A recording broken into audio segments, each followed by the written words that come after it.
ಸ್ವಲ್ಪ ಹೊತ್ತು ದೇವರ ವಾಕ್ಯದ ಕಡೆಗೆ ಹೋಗುವಾಗ ಇವತ್ತಿನ ಸಂದೇಶಕ್ಕಾಗಿ ನಾವು ಆರಿಸಿಕೊಂಡಿರುವಂಥ ವಿಷಯ ಏನಂತಂದರೆ ಕ್ರಿಸ್ತನ ಅನ್ಯೋನ್ಯತೆಯಲ್ಲಿರುವ ಜಯ. ಆಮೇನ್, ಹಲ್ಲೆಲೂಯಾ. ಎಲ್ಲರೂ ಕ್ರಿಸ್ತನ ಅನ್ಯೋನ್ಯತೆಯಲ್ಲಿರುವ ಜಯ. ಆಮೇನ್, ಹಲ್ಲೆಲೂಯಾ. ದೇವ್ರ ಮಕ್ಕಳಿಗೆ ಗಮನಿಸ್ರಿ, ದೇವರು ಮನುಷ್ಯನನ್ನು ಯಾವ ಉದ್ದೇಶಕ್ಕಾಗಿ ಭೂಮಿ ಮೇಲೆ ಉಂಟು ಮಾಡ್ದ ಅಂತೇಳಿ ನಾವು ನೋಡೋದಾದರೆ, ಮನುಷ್ಯನನ್ನು ದೇವರು ಈ ಭೂಮಿಯಲ್ಲಿ ಉಂಟು ಮಾಡಿದಂಥ ಉದ್ದೇಶನೇ ಮನುಷ್ಯನು ದೇವ್ರ ಜೊತೆಯಲ್ಲಿ ಅನ್ಯೋನ್ಯವಾಗಿರ್ಬೇಕಂತೇಳಿ. ಮನುಷ್ಯ ಮತ್ತು ದೇವರು ಅನ್ಯೋನ್ಯವಾಗಿರ್ಬೇಕಂತೇಳಿ ದೇವರು ಪರಲೋಕ ರಾಜ್ಯದಲ್ಲಿ ಆತನಿಗೆ ಕೋಟ್ಯಾನುಕೋಟಿ ದೇವದೂತರ ಒಂದು ಆರಾಧನೆ ಇದ್ದರೂ ಕೂಡ, ಕೋಟ್ಯಾನುಕೋಟಿ ದೇವದೂತರು ಆತನಿಗಿದ್ದರೂ ಕೂಡ ಆತನ ಏನು ಮಾಡ್ತಿದ್ದಂದರೆ ಮನುಷ್ಯನನ್ನು ಸೃಷ್ಟಿ ಮಾಡಿ ಮನುಷ್ಯನ ಅನ್ಯೋನ್ಯತೆಯನ್ನು ಬಯಸಿ ಆತನು ಮನುಷ್ಯನಿಗೋಸ್ಕರ ಇಳಿದು ಬರ್ತಾ ಇದ್ದನು. ನಾವು ವೇದವಾಕ್ಯದಲ್ಲಿ ಗಮನಿಸಲಿಕ್ಕೆ ಸಾಧ್ಯ. ಏದೇನು ತೋಟದಲ್ಲಿ ದೇವರು ಇಳಿದು ಬರ್ತಾ ಇದ್ನ, ಆ ಸಂಜೆಯ ತಂಗಾಳಿಯಲ್ಲಿ ದೇವರು ಬರ್ತಿರ್ಬೇಕಾದ್ರೆ, ಚಲಿಸಿ ಬರ್ತಿರ್ಬೇಕಾದ್ರೆ ಆದಾಮ ಮತ್ತು ಅವಳು ಹೋಗಿ ದೇವರ ಜೊತೆಯಲ್ಲಿ ಅನ್ಯೋನ್ಯವಾದ ಸಮಯವನ್ನು ಕಳೀತಿದ್ರು, ದೇವರ ಜೊತೆಯಲ್ಲಿ ಅವರು ಅನ್ಯೋನ್ಯವಾಗಿ ಇರ್ತಿದ್ರು ಎಂಬುದಾಗಿ ನಾವು ವಾಕ್ಯದಲ್ಲಿ ಗಮನಿಸಲಿಕ್ಕೆ ಸಾಧ್ಯ. ಆದರೆ ಇವತ್ತು ದೇವರ ಜೊತೆಗೆ ಅನ್ಯೋನ್ಯವಾಗಿ ಇರದಂತೆ ಹೊಟ್ಟೆ ಕಿಚ್ಚು ಪಡುವ ಒಬ್ಬ ವ್ಯಕ್ತಿ ಇದ್ದಾನೆ, ಅವನ ಹೆಸರೇ ಸೈತಾನು. ಹಲ್ಲೆಲೂಯಾ. ಯಾರು ನಾವು ದೇವ್ರ ಜೊತೆಗೆ ಅನ್ಯೋನ್ಯವಾಗಿ ಇರುವಾಗ ನೋಡ್ರಿ, ಅದು ಹೊಟ್ಟೆ ಕಿಚ್ಚು, ಭಾಳ ಹೊಟ್ಟೆ ಕಿಚ್ಚು ಅಂತಂದರೆ ಈ ಅನ್ಯೋನ್ಯತೆಯೇ ಇಲ್ಲದಿರುವ ವ್ಯಕ್ತಿ ಅಂತಂದರೆ, ಅನ್ಯೋನ್ಯತೆ ಕೆಡಿಸುವ ವ್ಯಕ್ತಿ ಯಾರು ಅಂತಂದರೆ ಸೈತಾನನು. ಒಂದು ಕಾಲದಲ್ಲಿ ಇವನು ದೇವ್ರ ಜೊತೆ ದೇವರಿಗೆ ಆರಾಧನೆ ಮಾಡುವಂಥ ಒಬ್ಬ ದೂತನಾಗಿದ್ದರೂ ಕೂಡ ತನ್ನನ್ನು ತಾನು ಹೆಚ್ಚಿಸಿಕೊಂಡು ಅಲ್ಲಿಂದ ದಬ್ಬಲ್ಪಟ್ಟು ದೇವರಿಗೆ ವಿರೋಧಿಯಾಗಿ ಮಾರ್ಪಟ್ಟು ಈಗ ದೇವರು ನನ್ನ ಮಕ್ಕಳು ನಾನು ಅನ್ಯೋನ್ಯವಾಗಿರ್ಬೇಕಂತೇಳಿ ತನ್ನ ಸ್ವರೂಪದಲ್ಲಿ ತನ್ನ ಹೋಲಿಕೆಯಲ್ಲಿ ದೇವರು ಏನು ತನ್ನ ಮಕ್ಕಳನ್ನು ಸೃಷ್ಟಿ ಮಾಡಿದರೆ ಅಲ್ಲಿ ಸೈತಾನನು ಬಂದು ಇವರನ್ನು ದೇವರ ಅನ್ಯೋನ್ಯತೆಯಿಂದ ದೂರ ಮಾಡುವುದನ್ನು ನಾವು ನೋಡ್ತೇವೆ ಪ್ರೇಯರ್. ಹಲ್ಲೆಲೂಯಾ. ಆದರೂ ದೇವರು ಕರುಣಾಮಯನು. ನಾನು ಕಳೆದ ಸಾರಿ ಒಂದು ಸಾರಿ ಈ ರೀತಿ ಹೇಳಿದೆ, ಏನಂತಂದರೆ ಅವರು ದೇವರ ಮಾತನ್ನು ಮೀರಿದಾಗಲೂ ಕೂಡ ದೇವರು ಅವರನ್ನು ಕೈ ಬಿಡಲಿಲ್ಲ. ಒಂದು ವೇಳೆ ನೀವು ಆಗಿದ್ದಿದ್ರೆ ಏನು ಮಾಡ್ತಿದ್ವಿ, ಆ ಜಾಗದಾಗ ಇದ್ದಿದ್ರೆ ಏನು ಮಾಡ್ತಿದ್ವಿ ಅಂದರೆ ನಾವು ಕೆಳಗೆ ಇಳಿದು ಬರ್ತಿದ್ದಿಲ್ಲ. ನೋಡ್ರಿ, ದೇವರು ಎಷ್ಟು ಮನುಷ್ಯನನ್ನು ಪ್ರೀತಿ ಮಾಡ್ತದನಂತಂದರೆ, ಮನುಷ್ಯ ದೇವರಿಗೆ ವಿರೋಧವಾಗಿ ಪಾಪ ಮಾಡಿದಾಗ್ಯೂ ಅಂದರೆ ಮನುಷ್ಯನು ದೇವ್ರ ಜೊತೆಯಲ್ಲಿ ಅನ್ಯೋನ್ಯವಾಗಿರ್ಬೇಕಂತೇಳಿ ದೇವರು ಮನುಷ್ಯನನ್ನು ಆರಿಸಿಕೊಂಡು ಮನುಷ್ಯನನ್ನು ಸೃಷ್ಟಿ ಮಾಡಿದರೂ ಕೂಡ, ಆದರೆ ಮನುಷ್ಯ ಏನು ಮಾಡಿದ್ನು, ಸೈತಾನನ ಕುಯುಕ್ತಿಗೆ ಒಳಬಿದ್ದು ಅವನು ಪಾಪ ಮಾಡಿ ದೇವರಿಂದ ದೂರವಾಗಿ ದೇವರ ಅನ್ಯೋನ್ಯತೆಯಿಂದ ದೂರ ಓಡಿ ಹೋದಾಗಲೂ ಕೂಡ ದೇವರು ಮನುಷ್ಯನನ್ನು ಹುಡುಕಿಕೊಂಡು ಬರ್ತಾ ಇದ್ದಾನೆ. ಮನುಷ್ಯ ನೀನು ಎಲ್ಲಿದ್ದಿ, ಮನುಷ್ಯ ಎಲ್ಲಿದ್ದಿ, ಆದಾಮ ನೀನು ಎಲ್ಲಿದ್ದಿ, ನೀನು ಎಲ್ಲಿದ್ದಿ, ನೀನು ಎಲ್ಲಿದ್ದಿ ಅಂತ ಹುಡುಕ್ತಾ ಇದ್ದಾನೆ. ಈಗಲೂ ಕೂಡ ನಾವು ವೇದವಾಕ್ಯದಲ್ಲಿ ಈ ರೀತಿಯಾಗಿ ಗಮನಿಸಲಿಕ್ಕೆ ಸಾಧ್ಯ. ದೇವರು ಆಕಾಶದಿಂದ ಇಣಿಕೆ ನೋಡ್ತಾ ಇದ್ದಾನಂತೆ. ತನ್ನ ಸಾನ್ನಿಧ್ಯವನ್ನು ಅಪೇಕ್ಷಿಸುವ ಬುದ್ಧಿವಂತರು ಎಲ್ಲಾದರೂ ಇದ್ದಾರೋ ಅಂತೇಳಿ ನೋಡಬೇಕಾದ್ರೆ ಬುದ್ಧಿವಂತರು ಇದ್ದಾರೆ. ದೇವರಿಗೆ ಕಾಣಿಸುವಂಥ ಬುದ್ಧಿವಂತರು ಏನಂತಂದರೆ, ಕಾಮಿಡಿಗಳನ್ನು ನೋಡುವಂಥ ಬುದ್ಧಿವಂತರು ಕಾಣಿಸ್ತಾ ಇದ್ದಾರೆ, ಶಾರ್ಟ್ಸ್ಗಳನ್ನು ನೋಡುವಂಥ ಬುದ್ಧಿವಂತರು ಕಾಣಿಸ್ತಾ ಇದ್ದಾರೆ, ವಾಟ್ಸಪ್ನಲ್ಲಿ ಫೇಸ್ಬುಕ್ನಲ್ಲಿ ಸಮಯ ಕಳೆಯುವಂಥ ಬುದ್ಧಿವಂತರು ಕಾಣಿಸ್ತಾ ಇದ್ದಾರೆ, ಸಿನಿಮಾ ಸೀರಿಯಲ್ನಲ್ಲಿ ಸಮಯವನ್ನು ವ್ಯರ್ಥ ಮಾಡುವಂಥ ಬುದ್ಧಿವಂತರು ದೇವರಿಗೆ ಕಾಣಿಸ್ತಾ ಇದ್ದಾರೆ. ಆದರೆ ಮತ್ತೆ ವಚನ ಕೆಳಗೆ ಕಂಟಿನ್ಯೂ ಆಗ್ತದೆ ಈ ರೀತಿಯಾಗಂದರೆ ದೇವರ ಸಾನ್ನಿಧ್ಯವನ್ನು ಅಪೇಕ್ಷಿಸುವ ಬುದ್ಧಿವಂತರು ದೇವರಿಗೆ ಕಾಣಿಸ್ತಾ ಇಲ್ಲ ಅಂತೇಳಿ. ಹಲ್ಲೆಲೂಯಾ. ಆ ಆದಾಮ ಅವರನ್ನು ದೇವರು ಸೃಷ್ಟಿ ಮಾಡಿ ಅವ್ರನ್ನ ಅನ್ಯೋನ್ಯತೆಗಂತಲೇ ಸೃಷ್ಟಿ ಮಾಡಿದಾಗ ಅವರು ದೇವರ ಅನ್ಯೋನ್ಯತೆಯನ್ನು ಮೀರಿ ಹೋದಾಗಲೂ ದೇವರು ಮತ್ತೆ ಅವರ ಅನ್ಯೋನ್ಯತೆಯನ್ನು ಬಯಸಿ ಹುಡುಕಿ ಬರ್ತಾ ಇದ್ದಾನೆ.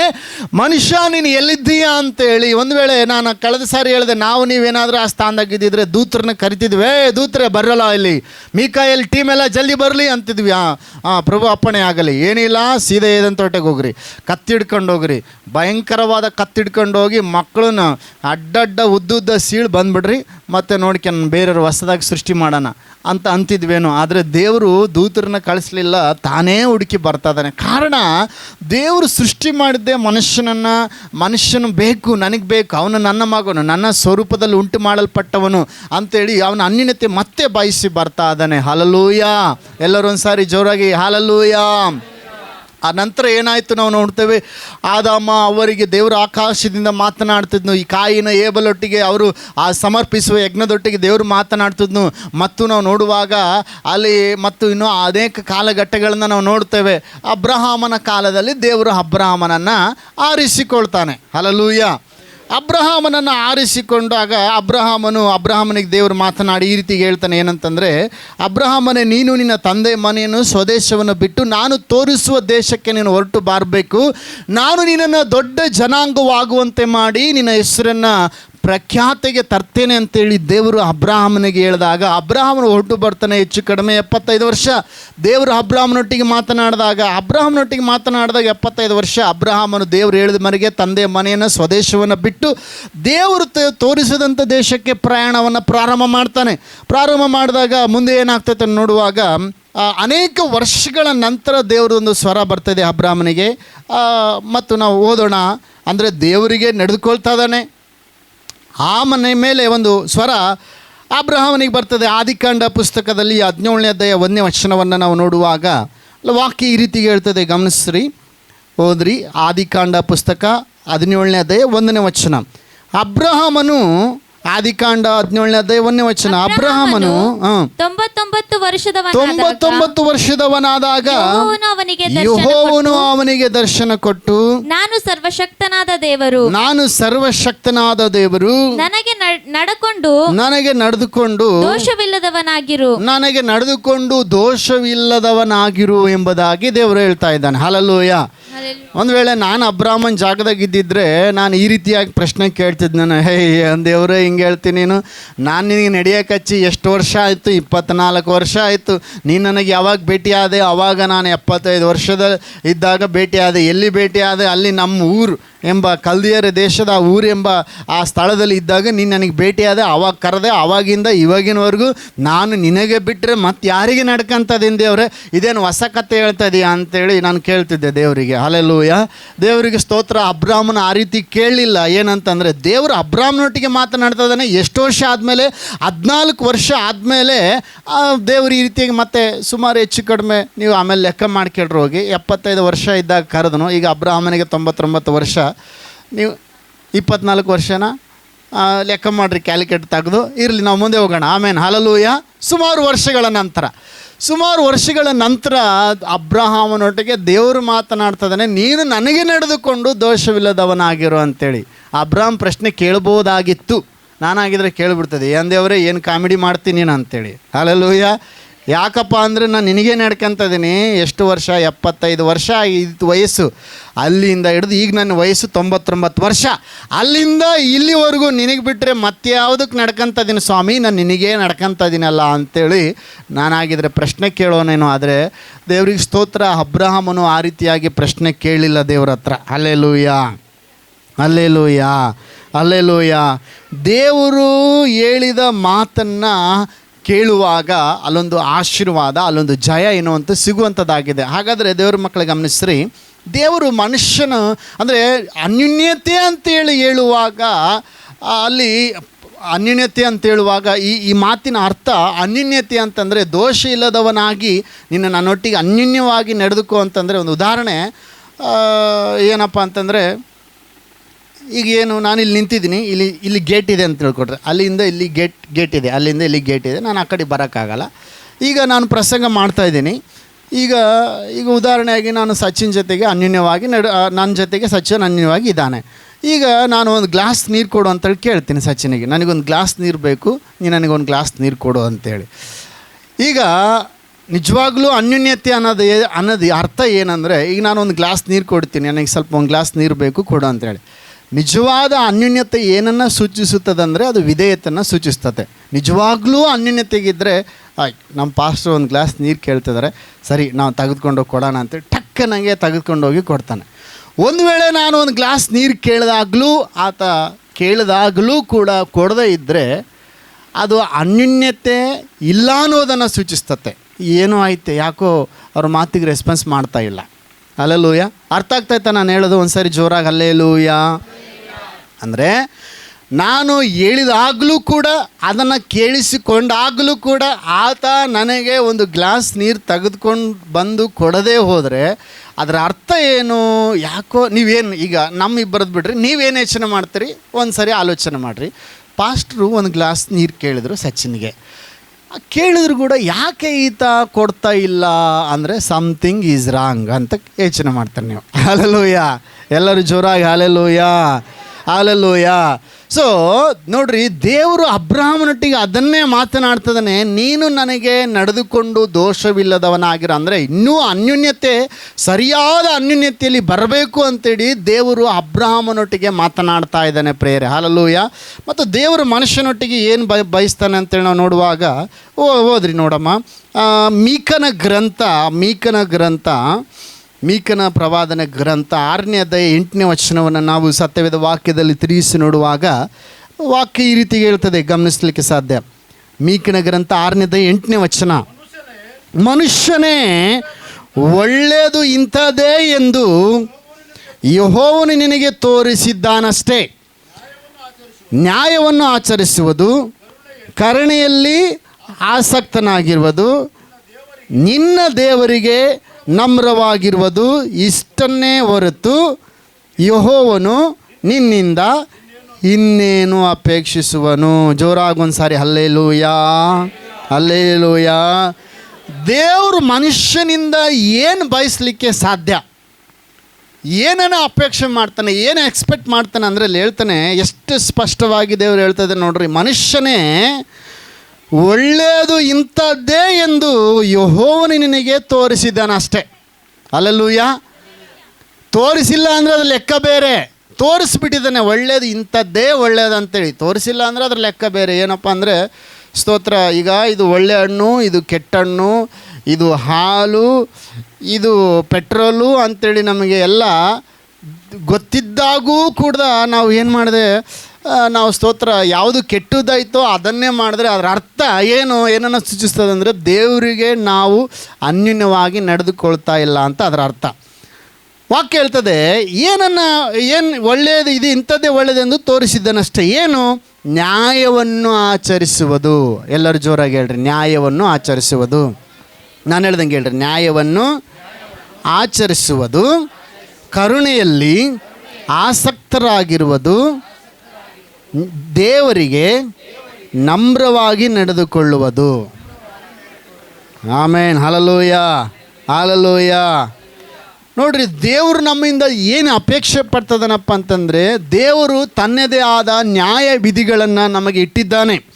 ಆತನ ನ್ಯಾಯ ವಿಧಿಗಳನ್ನು ನಾವು ಅನುಸರಿಸಬೇಕೆಂಬುದಾಗಿ ದೇವರು ಆತನು ಬಯಸುವನಾಗಿದ್ದಾನೆ. ನಮ್ಮಲ್ಲಿ ಒಂದು ಕರುಣೆ, ಒಂದು ಕಂಪ್ಯಾಷನ್ ಅಂತಂದರೆ ನಮ್ಮಲ್ಲಿ ಒಂದು ದೈವಿಕವಾದ ಪ್ರೀತಿ ತುಂಬಿರಬೇಕು ಎಂಬುದಾಗಿ ದೇವರು ನಮ್ಮಲ್ಲಿ ಆತನು ಅಪೇಕ್ಷೆ ಪಡುವವನಾಗಿದ್ದಾನೆ. ಮಾತ್ರವಲ್ಲ, ದೇವರಿಗೆ ನಾವು ನಮ್ರವಾಗಿ ಅಂತಂದರೆ ದೇವರಿಗೆ ಯಾವಾಗಲೂ ವಿಧೇಯತೆಯಿಂದ ನಾವು ದೇವರನ್ನೇ ಎದುರು ನೋಡುತ್ತಾ, ದೇವರನ್ನೇ ಭಯಪಡುತ್ತಾ, ದೇವರ ಮಾತನ್ನು ಕೇಳುತ್ತಾ ನಡೆಯಬೇಕೆಂಬುದಾಗಿ ಆತನು ಬಯಸುವನಾಗಿದ್ದಾನೆ. ಹಾಗಾದರೆ ಅಬ್ರಹಾಮನ ಜೀವಿತದಲ್ಲಿ ನಾವು ನೋಡುವಾಗ ಸುಮಾರು ವರ್ಷಗಳ ಕಾಲ ಆತನ ಆತ್ಮೀಯ ಯಾತ್ರೆಯನ್ನು ಪ್ರಾರಂಭ ಮಾಡಿದಾಗ್ಯೂ ಕೂಡ ಆತನಲ್ಲಿ ಏನೋ ಕುಂದುಕೊರತೆಗಳು ಇದ್ದಾಗಲೇ ದೇವರು ಈ ಮಾತನಾಡ್ತದಾನೆ, ನೀನು ನನಗೆ ನಡೆದುಕೊಂಡು ದೋಷವಿಲ್ಲದವನಾಗು ಎಂಬುದಾಗಿ. ಆಮೇನ್, ಹಲ್ಲೆಲೂಯ.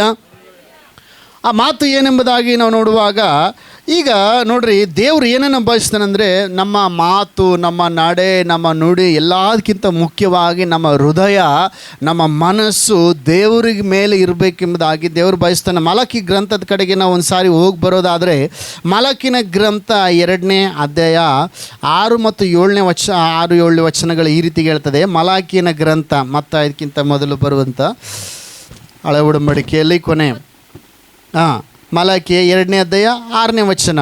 ಯಾರಾದ್ರೂ ಮೈಕಲ್ ಹೋದ್ರಿ? ಅವರ ಬಾಯಲ್ಲಿ ಸತ್ಯಬೋಧನೆಯು ನೆಲೆಸಿತ್ತು, ಅವರ ತುಟಿಗಳಲ್ಲಿ ಅನ್ಯಾಯವೇನೂ ಕಾಣಲಿಲ್ಲ. ಅವರು ಶಾಂತಿಯಿಂದಲೂ ಸದ್ಧರ್ಮದಿಂದಲೂ ನನ್ನೊಂದಿಗೆ ಅನ್ಯೋನ್ಯವಾಗಿ ನಡೆದುಕೊಳ್ಳುತ್ತಾ ಬಹು ಜನರನ್ನು ಪಾಪದ ಕಡೆಯಿಂದ ತಿರುಗಿಸಿದರು. ಜ್ಞಾನಾನುಸಾರವಾಗಿ ಮಾತಾಡುವುದು ಯಾಜಕನ ತುಟಿಗಳ ಧರ್ಮವಷ್ಟೇ. ಅವನು ಸೇನಾಧೀಶ್ವರ ಯೆಹೋವನ ದೂತನಾಗಿರುವ ಕಾರಣ ಜನರು ಅವನ ಬಾಯಿಂದ ಧರ್ಮೋಪದೇಶವನ್ನು ಕೇಳತಕ್ಕದ್ದು. ಆಮೆನ್. ಎಲ್ಲರೂ ಜೋರಾಗಿ ಒಂದ್ಸಾರಿ ಹಲ್ಲೆಲೂಯಾ. ಜೋರಾಗಿ ಹಲ್ಲೆಲೂಯಾ.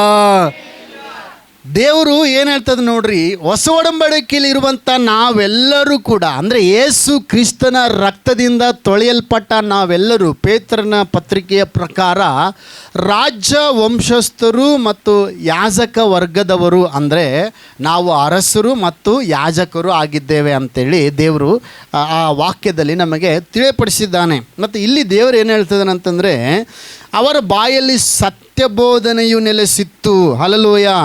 ಯಾವುದು ನೆಲೆಸಿತ್ತು? ಸತ್ಯಬೋಧನೆ ನೆಲೆಸಿತ್ತು. ಅವರ ತುಟಿಗಳಲ್ಲಿ ಅನ್ಯಾಯವೇನೂ ಕಾಣಲಿಲ್ಲ.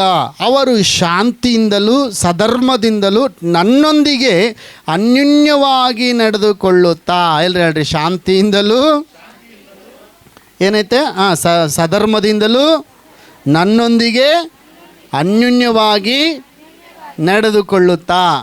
ಅಂದರೆ ದೇವರು ಏನನ್ನು ಬಯಸ್ತದನಪ್ಪ ಅಂತಂದರೆ, ನಮ್ಮಲ್ಲಿ ನಾವು ಸತ್ಯದಲ್ಲಿ ನೆಲೆಗೊಂಡಿರಬೇಕು ಅಂತೇಳಿ. ಹಲ್ಲೆಲೂಯಾ.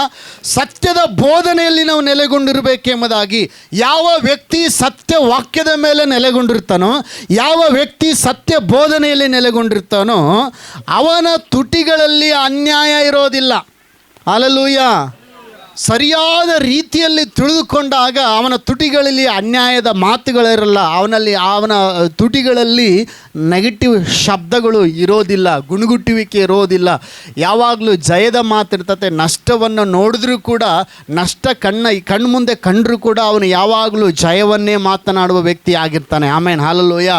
ಅದಕ್ಕೆ ಉದಾಹರಣೆ ಕೂಡ ನಿಮಗೆ ಹೇಳ್ತೀನಿ. ಇಸ್ರೇಲ್ರೇ, ದೇವರ ವಾಕ್ಯ ಇವರಿಗೆ ಇದ್ದದ್ರಿಂದ, ಇವರು ಸತ್ಯದ ಮೇಲೆ, ದೇವರ ಮೇಲೆ ವಿಶ್ವಾಸ ಇಟ್ಟಿದ್ದು ನಿಂತಿದ್ದರಿಂದ, ಕಾನಾನ್ ದೇಶ ನೋಡ್ಕೊಂಡು ಬರೋದಕ್ಕೆ ಇವರು ಹೋದಾಗ ಭಯಂಕರ ಎತ್ತರವಾದ ಕಾನಾನ್ಯರನ್ನು ಇವರು ನೋಡಿದಾಗಲೂ ಕೂಡ ಇವ್ರ ಬಾಯಲ್ಲಿ ಬಂದ ಶಬ್ದ ಏನು ಗೊತ್ತಾ?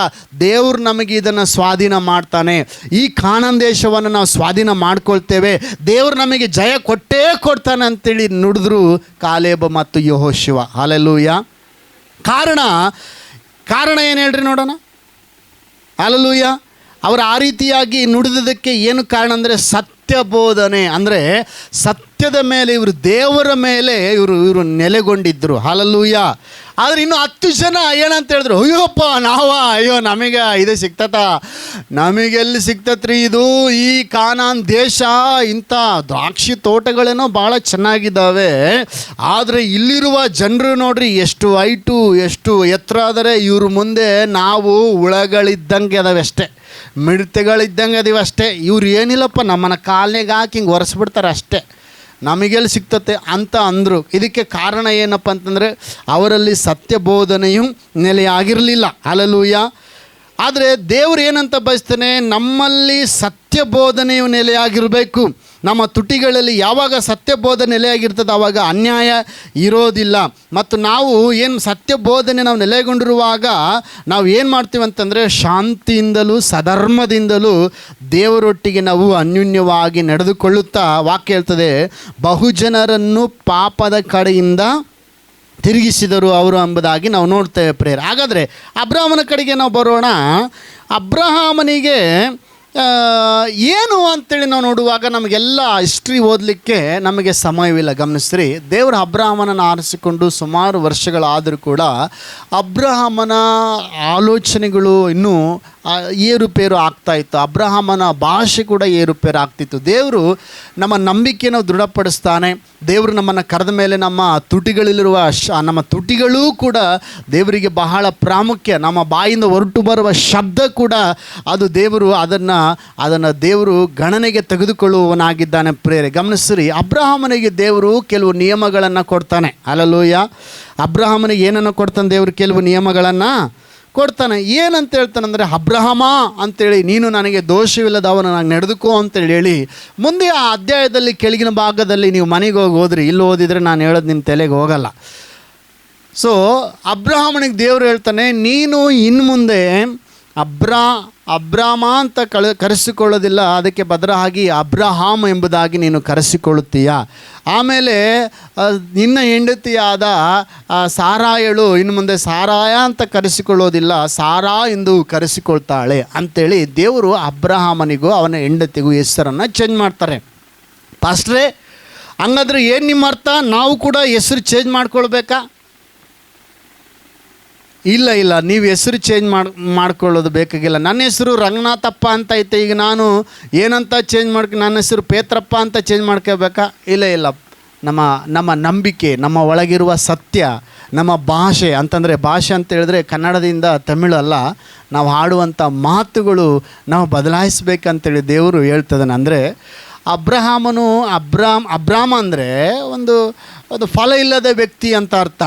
ಸಾರಾಯ ಅಂದರೆ ಒಂದು ರೀತಿಯ, ಇನ್ನೊಂದು ರೀತಿಯ ಅರ್ಥದಲ್ಲಿ ಒಂದು ರೀತಿ ಬಂಜೆ ಎಂಬುದಾಗಿ ಅರ್ಥ. ಸಾರಾ ಅಂತೇಳಿ ಕರೆದ್ರೆ ರಾಜಮಾತೆ ಅಂತ. ಸಾರಾ ಅಂದ್ರೇನು? ರಾಜರಿಗೆ, ಅರಸರುಗಳಿಗೆ ತಾಯಿ ಅಂತ.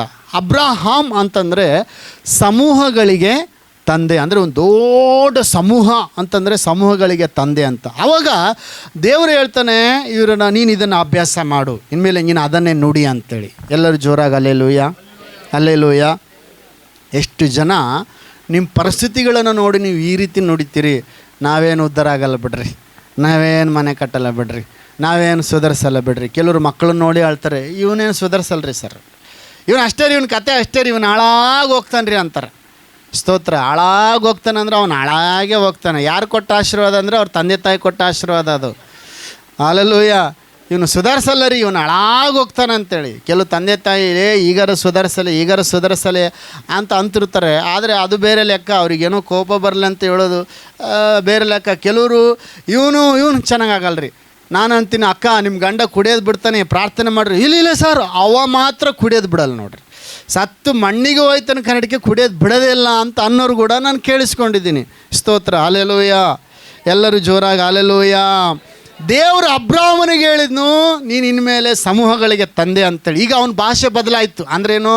ಕನ್ನಡದಿಂದ ತಮಿಳು ಅಂತಲ್ಲ, ಅವನು ಹೇಳುವಂಥ ಶೈಲಿ. ಈಗ ನನಗೇನಿಲ್ಲ, ಮನೆಗೆ ಅದಿಲ್ಲ, ನನಗೆ ಇಲ್ಲ, ನಾವು ಬಡವರು, ನಮಗೆ ಕೆಲಸ ಇಲ್ಲ, ನಮಗೆ ಹೊಲ ಇಲ್ಲ, ನಮಗೆ ಮನೆ ಇಲ್ಲ, ನಮಗೆ ಅದಿಲ್ಲ, ಇಲ್ಲ ಆ ಥರ ಅಲ್ಲ. ಯಾವಾಗಲೂ ಇಲ್ಲ. ಕೆಲವರಿಗೆ ಯಾವಾಗ ನೋಡಿದ್ರು ಇಲ್ಲ ಅಂತಿರ್ತಾರೆ. ಸ್ತೋತ್ರಂ. ಇದ್ರ ಬಗ್ಗೆ ದೊಡ್ಡ ಸಂದೇಶನೇ ಐತೆ, ಬೇಡ ಮತ್ತೆ. ಹಲ್ಲೆಲೂಯ. ಎಲ್ಲರೂ ಜೋರಾಗಿ ಹಲ್ಲೆಲೂಯ. ಹಂಗೆ ಅನ್ನಬಾರ್ದು ನಾವು. ಸ್ತೋತ್ರ. ದೇವರು ನಮಗೆ ಕೊಡ್ತಾನೆ ಅಂತ ಅನ್ಬೇಕು. ಸ್ತೋತ್ರಂ. ಹಲ್ಲೆಲೂಯ. ಅಬ್ರಹಾಮನಿಗೆ ಹೇಳಿದಾಗ ಆಯಿತು, ಈಗ ಅಬ್ರಹಾಮನ ಭಾಷೆ ಚೇಂಜ್ ಆಯಿತು. ಅಂದರೆ ಅದರ ಅರ್ಥ ಅವನ ಹೆಸರು ಚೇಂಜ್ ಆಯಿತು. ಯಾರ ಹೆಸರು ಕೇಳ್ತಾರೆ, ನಿನ್ನ ಹೆಸರೇನು? ಸ್ತೋತ್ರ. ನನ್ನ ಹೆಸರು ದುಃಖ ಅಂತ ಇತ್ತು ಅಂದ್ಕೊಳ್ರಿ, ಈಗ ನನ್ನ ಹೆಸರು ಚೇಂಜ್ ಆಯಿತು.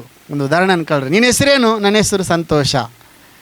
ಸಂತೋಷ ಅಂದರೆ ಅದಕ್ಕೊಂದು ಮೀನಿಂಗ್ ಐತೆ, ಹ್ಯಾಪಿ ಅಂತ, ಖುಷಿ. ಹಲ್ಲೆಲೂಯ. ಈಗ ಅಬ್ರಹಾಮ ಅಂತಂದರೆ ಈಗ ಯಾರನ್ನ ಹೆಸರು ಕೇಳ್ತಿದ್ರೆ ಏನಂತಂದ್ರೆ, ನಿನ್ನ ಹೆಸರೇನು ಅಂದರೆ, ನನ್ನ ಹೆಸರು ಸಮೂಹಗಳ ತಂದೆ.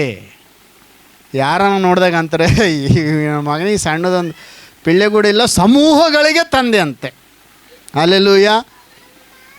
ಏನೂ ಇಲ್ಲ, ವಯಸ್ಸಾಗಿ ಬಂದತಿ, ಇವತ್ತು ನಾಳೆ ಮಣ್ಣಗನಗದಾನೆ, ಸಮೂಹಗಳಿಗೆ ತಂದೆ ಅಂತೇತ ಅಂಥೇಳಿ ಕೆಲವರು ಅಪಹಾಸ್ಯ ಮಾಡಿರ್ಬೋದು. ಬಟ್ ದೇವರು, ಅದು ಭಾಳ ಕಷ್ಟ ಅದು. ಸ್ತೋತ್ರ. ಈಗ ನಮಗೆ ಇಲ್ಲದಿರುವಂಥ ಸ್ಟೇಟಸ್ನ ನಾವು ಇಟ್ಕೋಬೇಕಪ್ಪ ಹೆಸರು ಅಂತಂದರೆ ಅದು ಕಷ್ಟ. ಬಟ್ ದೇವರು ಹೇಳಿದ ಮೇಲೆ ಅದನ್ನು ಇಟ್ಕೊಳ್ಳುವಾಗ ದೇವರು ಅದನ್ನು ಮಾಡ್ತಾನೆ. ಹಲ್ಲೆಲೂಯ. ದೇವರು ಹೇಳಿದ್ದನ್ನು ನಾವು ನುಡಿಯುವಾಗ ಆ ಕಾರ್ಯ ದೇವರು ಮಾಡ್ತಾನೆ. ಆಮೇಲೆ ಜೋರಾಗಿ ಎಲ್ಲರೂ ಹಲ್ಲೆಲೂಯ. ಎಲ್ಲರೂ ನಾನು ಹೇಳ್ದಂಗೆ ಹೇಳ್ರಿ, ನನ್ನ ದೇವರು ನನ್ನನ್ನು ಸಮೃದ್ಧಿಯಿಂದ ತುಂಬಿಸುತ್ತಾನೆ.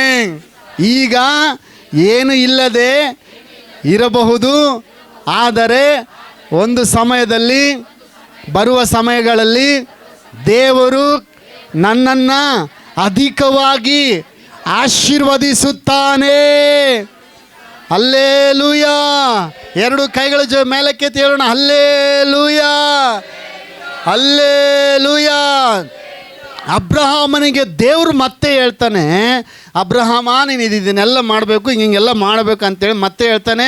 ನಿನಗೆ ನಾನು ಹೇಳ್ದಂಗೆ ಇಮಿಡಿಯೇಟ್ಲಿ ನಿನಗೂ ಒಡಂಬಡಿಕೆ ಗುರುತಾಗಿರುವಂಥ ಸುನ್ನತಿಯನ್ನು ನೀನು, ನಿನ್ನ ಮಕ್ಕಳು, ನಿನ್ನ ಕೆಲಸಕ್ಕಂತೇಳಿ ತೆಗೆದುಕೊಂಡ್ರು ಅವರೆಲ್ಲರೂ ಸುನ್ನತಿ ಮಾಡಿಸ್ಕೊಳ್ಬೇಕು ಅಂತ ಹೇಳಿದಾಗ ಅಬ್ರಹಾಮನೆಲ್ಲ ದೇವರು ಹೇಳಿದ ಮಾತನ್ನು ಆ ರೀತಿಯಾಗಿ ಎಲ್ಲ ಕೇಳ್ತಾನೆ. ಅದೆಲ್ಲ ಕೇಳಿದ ಮೇಲೆ ಸ್ತೋತ್ರ, ಅದೆಲ್ಲ ದೇವರು ಹೇಳಿದ ಏನೇನೇನೇನೇನೇನು ಹೇಳ್ತಾನೆ ಎಲ್ಲ ಮಾಡ್ತಾನೆ ಅಬ್ರಹಾಮನು. ಮಾಡಿದಾದ್ಮೇಲೆ ನೋಡ್ರಿ 18ನೇ ವಚನಕ್ಕೆ ನಾವು ಬರುವಾಗ, 18ನೇ ವಚನ 18ನೇ ಅಧ್ಯಾಯ ಅದೇ ಆದಿಕಾಂಡ. ನಾವು 17ನೇ ವಚನದಲ್ಲಿ ನಾವು ನೋಡ್ತೀವಿ, ದೇವರು ಅಬ್ರಹಾಮನಿಗೆ ನೀನು ನನಗೆ ದೋಷವಿಲ್ಲದವನಾಗಿ ನಡ್ಕೋ ಅಂತ ಹೇಳ್ತಾನೆ. ಅಷ್ಟೇ ಅಲ್ಲ, ನೀನು ಇಂತಿಂಥದ್ದನ್ನು ಮಾಡು ಅಂತ ಹೇಳ್ತಾನೆ. ಆವಾಗ ಅಬ್ರಹಾಮನು ದೇವರು ಹೇಳಿದ್ದನ್ನೇ ಮಾಡ್ತಾನೆ. ಮಾಡಿದಾದ್ಮೇಲೆ 18ನೇ ಅಧ್ಯಾಯ 17ನೇ ವಚನ ಒಂದು ಸಾರಿ ಓದಿ ನೋಡೋಣ. ಆಗ ಯೆಹೋವನು ತನ್ನೊಳಗೆ ನಾನು ಮಾಡಬೇಕೆಂದಿರುವ ಕಾರ್ಯವನ್ನು ಅಬ್ರಹಾಮನಿಗೆ ಮರೆಮಾಡುವುದು ಸರಿಯೋ? ಎಲ್ಲರೂ ಜೋರಾಗಿ ಒಂದು ಸಾರಿ ಹಲ್ಲೆಲೂಯಾ, ಹಲ್ಲೆಲೂಯಾ. ಯಾವಾಗ ಅನ್ಯೋನ್ಯವಾಗಿ ಇರ್ತಾರೋ, ಯಾವಾಗ ಅನ್ಯೋನ್ಯತೆಯಿಂದ ನಾವು ನಡೆದುಕೊಳ್ತೀವೋ, ದೇವರು ಏನು ಮಾಡ್ತಾನಂತಂದರೆ ಮುಂದಾಗುವ ಸಂಗತಿಗಳನ್ನು ತಿಳಿಯಪಡಿಸುವನಾಗಿದ್ದಾನೆ. ಆಮೇನ್, ಹಲ್ಲೆಲೂಯಾ. ದೇವರಿಗೆ ಆ ಸೊದೋಮ್ ಗೊಮೋರ ಪಟ್ಟಣ ದೇವರಿಗೆ ವಿರುದ್ಧವಾಗಿ ನಡೆದಾಗ, ಆ ಸೊದೋಮ್ ಗೊಮೋರ ಪಟ್ಟಣ ಭಯಂಕರ ಕೃತ್ಯ ಮಾಡಿದಾಗ, ಅಲ್ಲಿನ ಸೃಷ್ಟಿ, ಅಲ್ಲಿನ ಪ್ರಾಣಿ ಪಕ್ಷಿಗಳು, ಅಲ್ಲಿನ ಎಲ್ಲ ಮೊರೆ ಇಡ್ತಂತ, ಅಯ್ಯಯ್ಯೋ ದೇವರೇ ಏನಪ್ಪ ಇಂಥ ಈ ಪಟ್ಟಣದ ಘೋರ ಪಾಪ ನೋಡೋಕ್ಕಾಗ್ತಿಲ್ಲ ಅಂತೇಳಿ ಅಲ್ಲಿ ಜನರು ಯಾರೂ ಪ್ರೇಯರ್ ಮಾಡಲಿಲ್ಲ ಅಂತೆ. ಸ್ತೋತ್ರ. ಹಿಸ್ಟ್ರಿ ಅಂದರೆ ಶಾಸ್ತ್ರ ತಜ್ಞರು ಹೇಳ್ತಾರೆ, ಸೃಷ್ಟಿ ದೇವರಿಗೆ ಮೊರೆ ಇಡ್ತಂತೆ. ಸ್ತೋತ್ರಂ, ಹಲ್ಲೆಲೂಯಾ.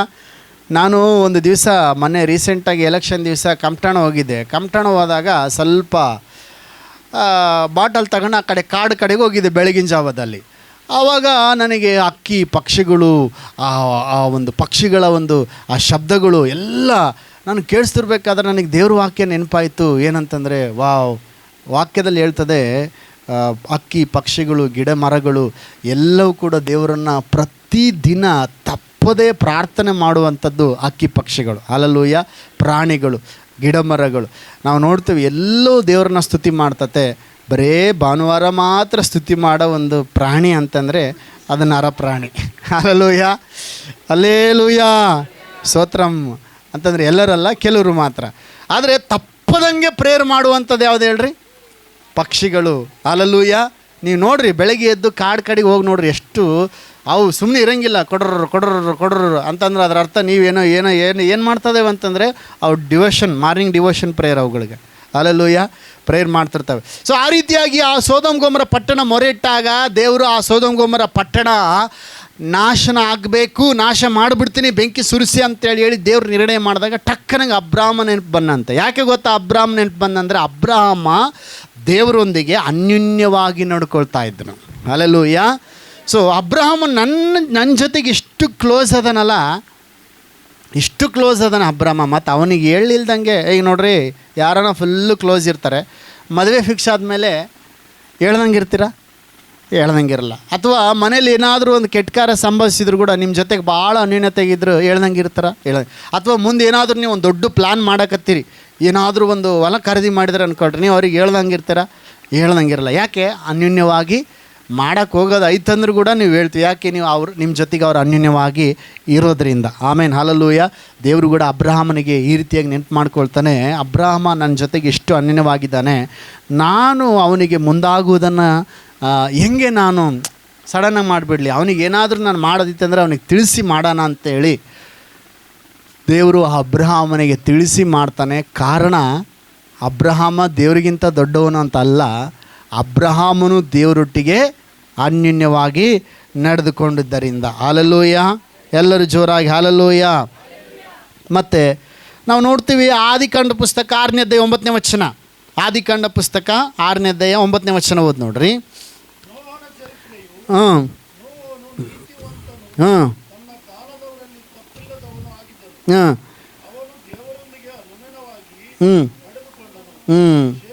ಸಾಕು. ಅವನು ದೇವರೊಂದಿಗೆ, ಎಲ್ಲರೂ ಜೋರಾಗಿ ಹಲ್ಲೆಲೂಯಾ, ಹಲ್ಲೆಲೂಯಾ.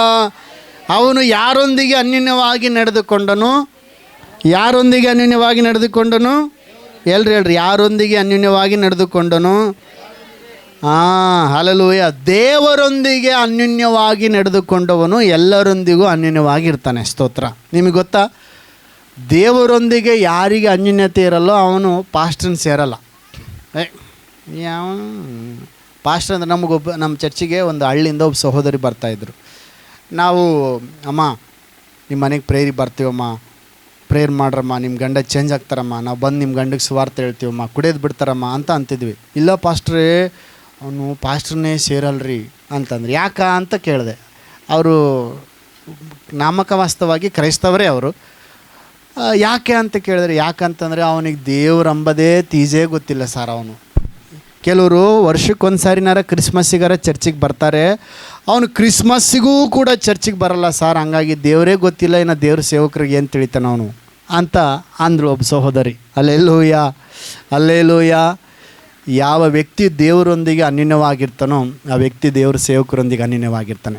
ಯಾವ ವ್ಯಕ್ತಿ ದೇವರೊಂದಿಗೆ ಅನ್ಯೋನ್ಯವಾಗಿರ್ತಾನೋ ಆ ವ್ಯಕ್ತಿ ಹೆಂಡತಿಯೊಂದಿಗೆ ಅನ್ಯೋನ್ಯವಾಗಿರ್ತಾನೆ. ಆ ಹೆಂಡತಿ ಗಂಡನೊಂದಿಗೆ ಅನ್ಯೋನ್ಯವಾಗಿರ್ತಾಳೆ. ಆ ಮಕ್ಕಳು ತಂದೆ ತಾಯಿಯೊಂದಿಗೆ ಅನ್ಯೋನ್ಯವಾಗಿರ್ತಾರೆ. ಆ ತಂದೆ ತಾಯಿ ಮಕ್ಕಳೊಂದಿಗೆ ಅನ್ಯೋನ್ಯವಾಗಿರ್ತಾರೆ. ಅವರು ಎಲ್ಲರೊಟ್ಟಿಗೂ ಅನ್ಯೋನ್ಯತೆಯನ್ನು ಅವರು ಬಯಸ್ತಾರೆ. ಹಲ್ಲೆಲೂಯಾ. ಸಭೆಯೊಟ್ಟಿಗೆ ಅನ್ಯೋನ್ಯವಾಗಿರ್ತಾರೆ. ಇದಕ್ಕೆ ಅನೇಕ ರೆಫರೆನ್ಸ್ಗಳಿದೆ. ನಮಗೆ ಸಮಯ ಇಲ್ಲದ್ರಿಂದ ನಾವು ಮುಂದೆ ಹೋಗ್ತೀವಿ. ನೋಡ್ರಿ, ನೋಹನನು ದೇವರೊಂದಿಗೆ ಅನ್ಯೋನ್ಯವಾಗಿ ನಡೆದುಕೊಂಡನು. ಮಾತ್ರವಲ್ಲ, ತನ್ನ ಕುಟುಂಬದೊಂದಿಗೂ ಅನ್ಯೋನ್ಯವಾಗಿ ನಡೆದುಕೊಂಡನು. ಯಾರು ದೇವರೊಟ್ಟಿಗೆ ಅನ್ಯೋನ್ಯವಾಗಿ ನಡೆದುಕೊಳ್ತಾರೋ ದೇವರು ಮುಂದೆ ಬರುವಂಥ ದೈವ ಕೋಪದಿಂದ ತಪ್ಪಿಸುವವನಾಗಿದ್ದಾನೆ. ಹಲ್ಲೆಲೂಯ. ಇವತ್ತು ಲೋಕವೆಲ್ಲ ನಾಶನಕ್ಕೆ ಹೋದ್ರು, ಲೋಕವೆಲ್ಲ ಕೊರೋನಾ ಬಂದು ಸತ್ತೋದ್ರು ಕೂಡ ನೀನು ಮಾತ್ರ ಜೀವದಿಂದಿರ್ತಿ. ಯಾಕೆ ಗೊತ್ತಾ? ದೇವರೊಂದಿಗೆ ನೀನು ಅನ್ಯೋನ್ಯವಾಗಿ ನಡೆದುಕೊಂಡ್ರೆ ದೇವರು ಮುಂದೆ ಬರುವಂಥ ದೈವ ಕೋಪದಿಂದ ನೀನು ತಪ್ಪಿಸಿ ಕಾಪಾಡ್ತಾನೆ. ಹಲ್ಲೆಲೂಯ.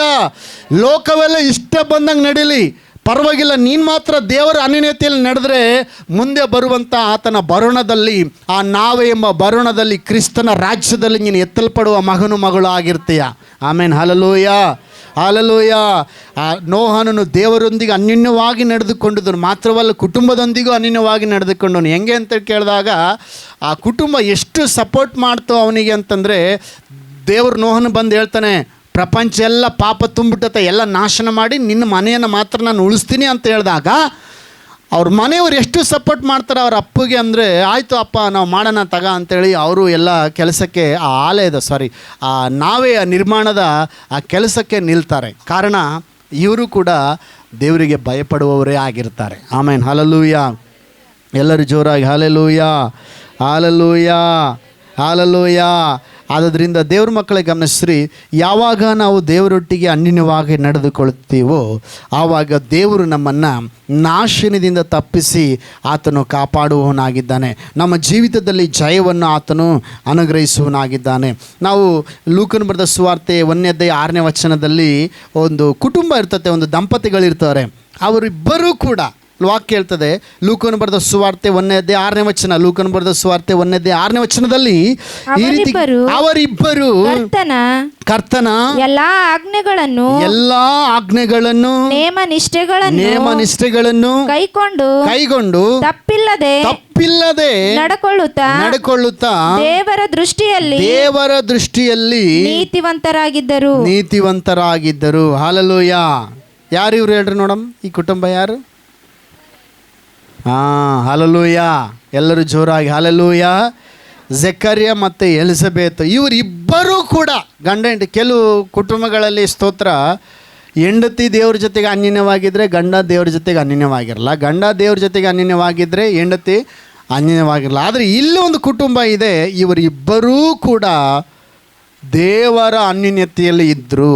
ಅದಕ್ಕೆ ಏನಂದರೆ, ಅವರು ಎಲ್ಲ ಆಜ್ಞೆಗಳನ್ನು, ದೇವರ ನೇಮನಿಷ್ಠೆಗಳನ್ನು, ಮನುಷ್ಯರ ನೇಮನಿಷ್ಠೆಗಳನ್ನಲ್ಲ, ದೇವರ ನೇಮನಿಷ್ಠೆಗಳನ್ನು ಕೈಗೊಂಡು ತಪ್ಪಿಲ್ಲದೆ ನಡೆದುಕೊಳ್ಳುತ್ತಾ ದೇವರ ದೃಷ್ಟಿಯಲ್ಲಿ ನೀತಿವಂತರಾಗಿದ್ದರು. ಹಲ್ಲೆಲೂಯ. ಎಲ್ಲರೂ ಜೋರಾಗಿ ಹಲ್ಲೆಲೂಯ.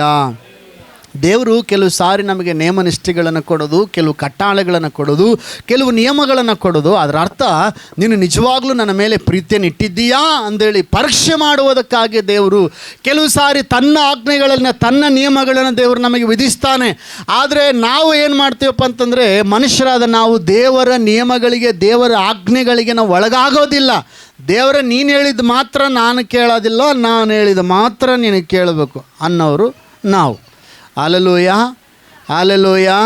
ಈಗ ಕಂಪ್ನಿಗೆ ಕೆಲಸ ಮಾಡಿದ್ರೆ, ಈಗ ಕಂಪ್ನಿ ಹೇಳಿದ್ರು ನಾವು ಕೇಳಬೇಕಾಗತ್ತೆ, ನಾವು ಹೇಳಿದಷ್ಟು ಸ್ಯಾಲ್ರಿ ಕೂಡ ಅವರು ಕೊಡ್ತಾರೆ. ಸ್ತೋತ್ರಂ.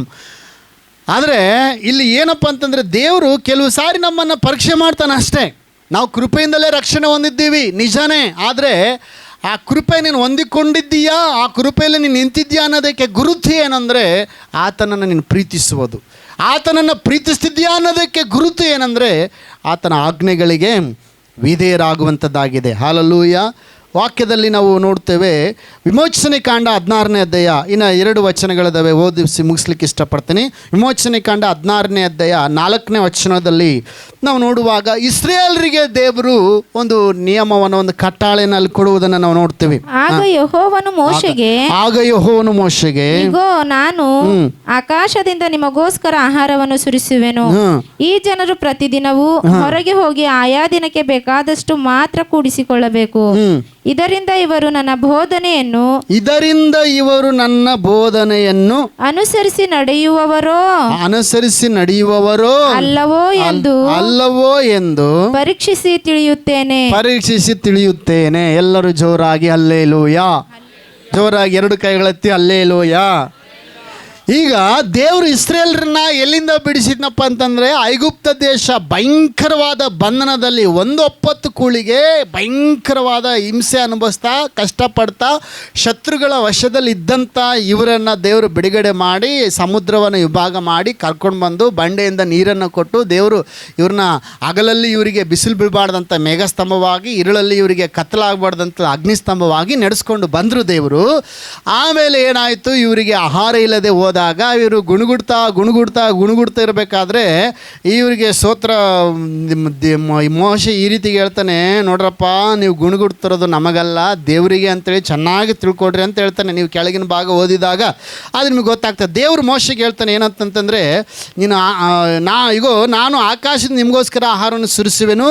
ಈ ಜನರು ಪ್ರತಿದಿನ ಹೊರಗೆ ಹೋಗಿ ಆಯಾ ದಿನಗಳಿಗೆ ಬೇಕಾದಷ್ಟು ಮಾತ್ರ ಕೂಡಿಸಿಕೊಳ್ಳಬೇಕು ಅಂತ ಹೇಳ್ತಾನೆ. ಯಾಕೆ ಅಂತಂದರೆ, ಇದರಿಂದ ಇವರು ನನ್ನ ಬೋಧನೆಯನ್ನು ಅನುಸರಿಸಿ ನಡೆಯುವವರೋ ಅಲ್ಲವೋ ಎಂದು ಪರೀಕ್ಷಿಸಿ ತಿಳಿಯುತ್ತಾನೆ. ಈಗ ಎಲ್ಲ ಡೇರೆಗಳು, ಎಲ್ಲ ಮರುಭೂಮಿ, ಅರಣ್ಯ, ನಿಮ್ಮ ಚಿತ್ರಕ್ಕೆ ಬರಲಿ, ಎಲ್ಲ ಅರಣ್ಯ ಅಂತಂದರೆ ಅಲ್ಲಿ ಮರಗಳು ಗಿಡಗಳಿಲ್ಲ, ಮರುಭೂಮಿ. ಮತ್ತು ಮರುಭೂಮಿ ಬಿಸಿಲು ಜಾಸ್ತಿ ಅಲ್ಲ ಪಾಸ್ಟ್ರೆ ಅಂದರೆ, ಇವರು ಇಸ್ರೇಲ್ ಜನರು ಇದ್ದಂಥ ಸ್ಥಳದಲ್ಲಿ ಮಾತ್ರ ನೆರಳಿರೋದು. ಯಾಕೆ, ದೇವರೇ ಇವರಿಗೆ ಮೇಘಸ್ತಂಭವಾಗಿ ಇರ್ತಿದ್ನು. ಅಂದರೆ ಮೋಡ ಅಂತೀವಲ್ಲ ನಾವು, ಹಂಗೆ ಮೇಘಸ್ತಂಭವಾಗಿ ಇರ್ತಾಯಿದ್ದನು. ಇವರೆಲ್ಲ ಮರಳುಗಾಡಿನಲ್ಲಿ ಟೆಂಟ್ ಹಾಕ್ಯಂದಿರ್ತಾಯಿದ್ರು.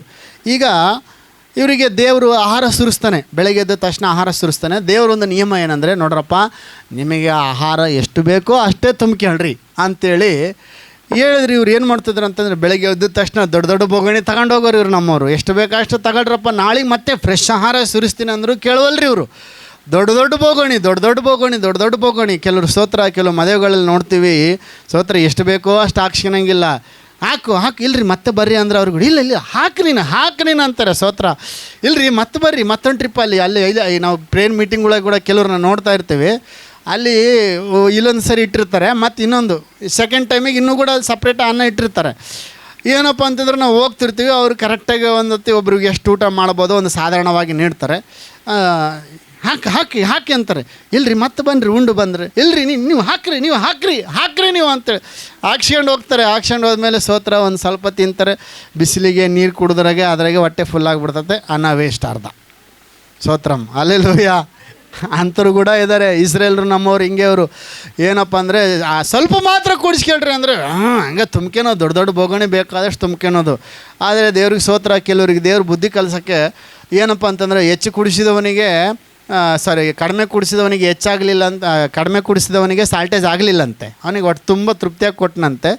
ಹೆಚ್ಚು ಕುಡಿಸಿದವನಿಗೂ ಕೂಡ ಅದು ಏನು ಉಳಿಲಿಲ್ಲ ಅಂತೆ ಸ್ತೋತ್ರ. ಆದರೆ ಕೆಲವ್ರದ್ದು ಉಳಿತು, ಅದು ಮಾರನೇ ದಿನ ಹುಳ ಹಿಡಿತಿತ್ತಂತೆ. ಅದಕ್ಕೆ ದೇವರು ಮಾರನೇ ದಿನ ತನಕ ಇಡಬೇಡ್ರಿ, ಹುಳ ಹಿಡಿತೈತೆ ಅಂದ್ರೆ ಕೂಡ ಕೆಲವ್ರು ಹಂಗೆ ಮಾರನೇ ದಿನ ತನಕ ಇಡ್ತಿದ್ರಂತೆ. ನೋಡಮ್ಮ ನಾಳೆ ಬರ್ತದೋ ಇಲ್ಲೋ, ಯಾರಿಗೂ ನಾಳೆ ಸುರಿಸ್ತಾನೋ ಇಲ್ಲಮ್ಮ ಅನ್ನ. ದೇವರು ಹೇಳಿದಾನೆ, ಅಲ್ಲಿಂದ ನಿಮ್ಮನ್ನು ನಡೆಸ್ಕೊಂಬಂದವರು ನಾನೇ ಅಪ್ಪ, ನಾಳೆ ಕೂಡ ಫ್ರೆಶ್ ಆದ ಮನ್ನವನ್ನು ಸುರಿಸ್ತೀನಿ ಅಂದರೆ ಯಾರಿಗೊತ್ರಿ? ಕೆಲವ್ರು ಹಂಗೆ ಹೇಳ್ತಾರೆ, ಅಮ್ಮ ದೇವ್ರು ಬರ್ತಾನೆ ನಮ್ಮನ್ನು ಪರಲೋಕಕ್ಕೆ ಕರ್ಕೊಂಡು ಹೋಗ್ತಾನೆ ಅಂದರೆ ಯಾರಿಗೆ ಗೊತ್ತಿ ಸರ್? ಪರಲೋಕ ರಾಜ್ಯ ಐತೆ, ಯಾರಿಗೆ ಗೊತ್ತ್ರಿ ಸರ್? ಆಯ್ತಾ ಇಲ್ಲ, ಬರ್ತಾನೆ ಇಲ್ಲ, ಅದ್ಭುತ ಆಯ್ತದ ಇಲ್ಲ, ಮಾಡ್ತಾನ ಇಲ್ಲ. ಅಲ್ಲೇಲೂಯಾ. ದೇವರು ಪರೀಕ್ಷೆ ಮಾಡುವಾಗ ಇಸ್ರೇಲ್ರು ಅದರಲ್ಲಿ ಫೇಲ್ ಆಗಿಬಿಟ್ರು. ಒಂದು ಸಾರಿ 2 ಸಾರಿ 3 ಸಾರಿ ನೋಡಿದ್ರು ಏನೆಲ್ಲ ಟೆಸ್ಟ್ ಕೊಟ್ಟು ನಾವು ಒಂದ್ರಾಗೂ ಕೂಡ ಪಾಸ್ ಆಗಲಿಲ್ಲ. ಹೋಗ್ಲಿ ಬಿಡಪ್ಪ, ಲಾಸ್ಟಿಗೆ ದೇವರಿಗೆ ಸ್ತೋತ್ರ ಮಾಡ್ರಿ ಅಂತಂದ್ರು ಕೂಡ ಸ್ತೋತ್ರ ಕೂಡ ಮಾಡಲಿಲ್ಲ. ಇವರು ಬರೇ ಗುಣಗುಡ್ತಲೇ ಬಂದ್ರಂತ ಇಸ್ರೇಲ್ರು. ಸ್ತೋತ್ರ ಅಲ್ಲೂ. ಹಾಗೆ ದೇವರು ಮನುಷ್ಯನಿಗೆ ಈ ರೀತಿಯಾಗಿ ಪರೀಕ್ಷಿಸುವುದಕ್ಕಾಗಿ ನಿಯಮಗಳನ್ನು ಕೊಡ್ತಾನೆ. ಆ ನಿಯಮವನ್ನು ನಾವು ಅನುಸರಿಸುವಾಗ ನಾವು ದೇವರ ಅನ್ಯೋನ್ಯತೆಯಲ್ಲಿ ಇದ್ದೇವೆ ಅನ್ನೋದಕ್ಕೆ ಅದು ಸೂಚನೆ ಆಗಿದೆ ಪ್ರೇರೆ. 2 ಕೊರಿಂಥಿ 2ನೇ ಅಧ್ಯಾಯ 14ನೇ ವಚನ ಈ ರೀತಿಗೆ ಹೇಳ್ತಾನೆ. ಆ ವಚನ 2 ಕೊರಿಂಥಿ 2ನೇ ಅಧ್ಯಾಯ 14ನೇ ವಚನ. ಯಾವಾಗ ನಾವು ದೇವರ ಅನ್ಯೋನ್ಯತೆಯಲ್ಲಿ ನಡೀತೀವೋ, ಓದ್ರಿ. ಕ್ರಿಸ್ತನ ಅನ್ಯೋನ್ಯತೆಯಲ್ಲಿ ನಮ್ಮನ್ನು ಯಾವಾಗಲೂ ಜಯೋತ್ಸವದೊಡನೆ ಮೆರೆಸುತ್ತಾ ಆತನ ವಿಷಯವಾದ ಜ್ಞಾನವೆಂಬ ಸುವಾಸನೆಯನ್ನು ನಮ್ಮ ಮೂಲಕ ಎಲ್ಲಾ ಸ್ಥಳಗಳಲ್ಲಿ ವ್ಯಾಪನಗೊಳಿಸುತ್ತಾ ಬರುವ ದೇವರಿಗೆ ಸ್ತೋತ್ರವಾಗಲಿ. ಎಲ್ಲರೂ ಜೋರಾಗಿ ಹಲ್ಲೆಲೂಯಾ.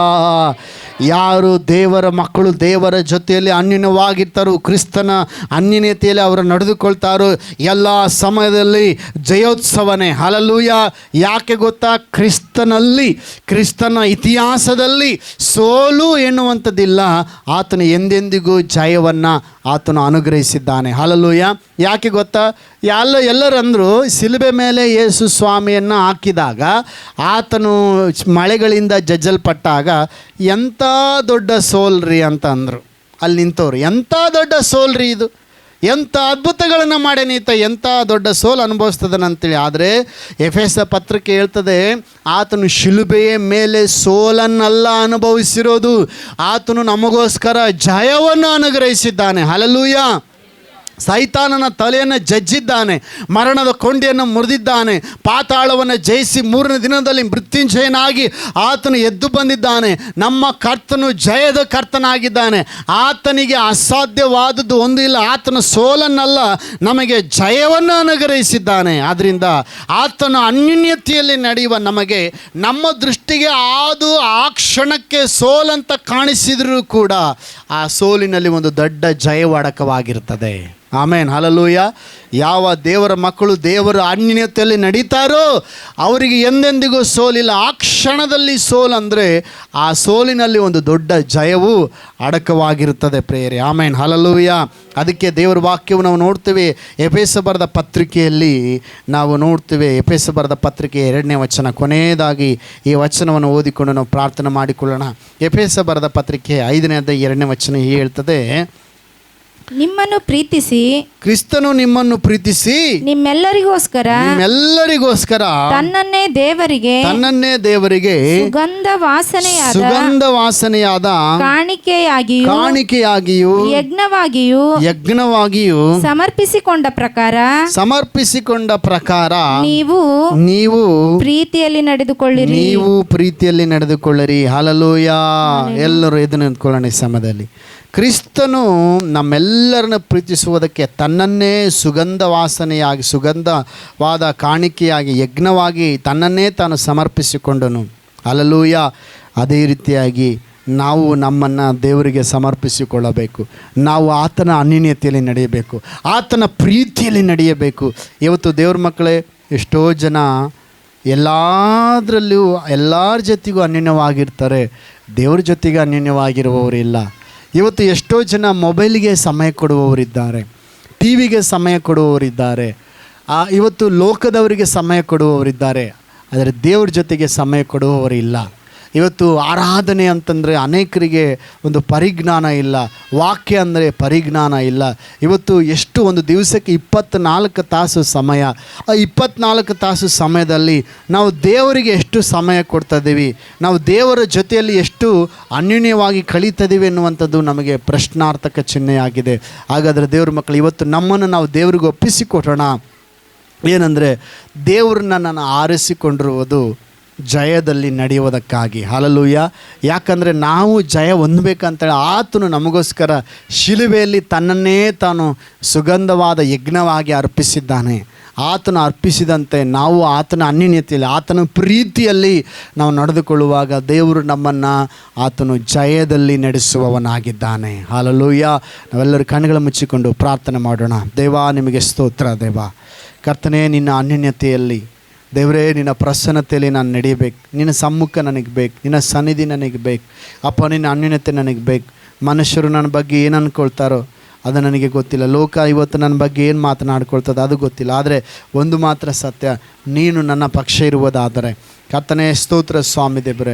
ಅಯ್ಯ ನೀನು ಅಪ್ಪ ದೇವರೇ ಸ್ತೋತ್ರ, ನನ್ನ ಜೊತೆಗಿರ್ಬೇಕು, ನಾನು ನಿನ್ನ ಜೊತೆಗಿರ್ಬೇಕು. ನಾನು ನೀನು ಅಪ್ಪ ಒಬ್ಬೊಬ್ಬರು ನಾವು ಅನ್ಯೋನ್ಯವಾಗಿ ಸಮಯವನ್ನು ಕಳೀಬೇಕು. ಸ್ತೋತ್ರ ದೇವರೇ, ನೀನು ನಮ್ಮನ್ನು ಆರಿಸಿಕೊಂಡಿರುವಂಥ ಉದ್ದೇಶವೇ ಅನ್ಯೋನ್ಯವಾಗಿ ಇರಬೇಕು ಅಂತೇಳಿ ಸ್ವಾಮಿ.